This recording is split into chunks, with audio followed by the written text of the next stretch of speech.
আজকে আপনাদেরকে নিয়ে আসলাম আমার বাদাম খেতে। এখানে আমার 25 শতক বাদাম আছে। এই যে বাদাম শুরু থেকে দিতে পারিনি ব্যস্ততার জন্য। অনেক সুন্দর বাদাম হয়েছে। এই বাদাম হয়েছে এখানে। তো এই যাবত অনেক রোদ, প্রচুর মানে সেচ দেই, তাতেও সমস্যা। পোকামাকড় এই দুই একটা পোকা মাঝখানে খাইছিল, পোকা মারার ওষুধ দিয়েছিলাম, এখন আর খাচ্ছে না নতুন করে। ইনশাল্লাহ আশা করি বাদামের ফলন অনেক ভালো হবে। পোকার ওষুধ দেওয়া হয়েছে। যে বাদাম অনেক সুন্দর বাদাম হয়েছে। আশা করি এখানে 12 থেকে 14 মণ বাদাম হবে। আমার বিশেষ একটা খরচ হয়নি, বীজটা আমার বাড়িকার ছিল। আর এখানে 1 মণের মতো আমার বাদামের বীজ লাগছিল, ভালো বাদাম, ফ্রেশ বাদামটা। আমার বাদাম লাগছিল এখানে 12 কেজি। এর আগে যখন করছিলাম তখন বেশি লাগছিল। বেশি কথা বাড়াবো না আপনাদের মাঝে। বাদামের ফলন আপনাদেরকে গাছ দেখাবো, বাদাম কীরকম হয়েছে আমার এটা দেখাবো। আবার যেদিন তুলবো ওই দিন আরেকটা ভিডিও দিব আপনাদের সামনে।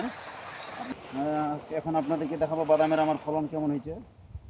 বাদামটা লাগাইছিলাম আমি জানুয়ারি মাসের 20 তারিখ, আজকে আপনার এপ্রিল মাসের 30 তারিখ। তো আপনারা হিসাব করে নিন কতদিন হইল।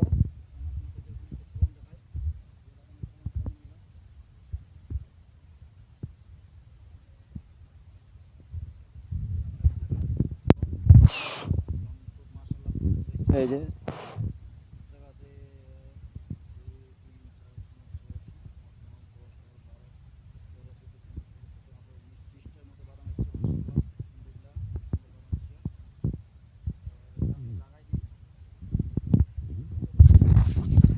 ওই দিন আবার আপনাদের মাঝে ভিডিও নিয়ে আসবো ইনশাল্লাহ।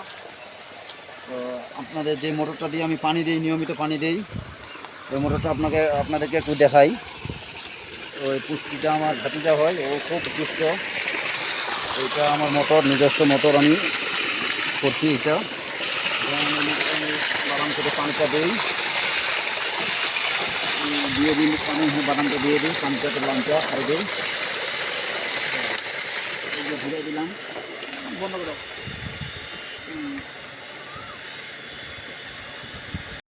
বাদাম দিয়ে তুলবো, ওই দিন আবার ভিডিও নিয়ে আসবো আপনাদের মাঝে ইনশাল্লাহ। আগামী মাসের মে মাসের 20 থেকে 22 তারিখের মধ্যে বাদাম আমি তুলবো ইনশাল্লাহ। তখন আপনাদের মধ্যে আবার ভিডিও নিয়ে আসবো। সবাই ভালো থাকবেন, আশা করি সবাই আমার পাশে থাকবেন ইনশাল্লাহ।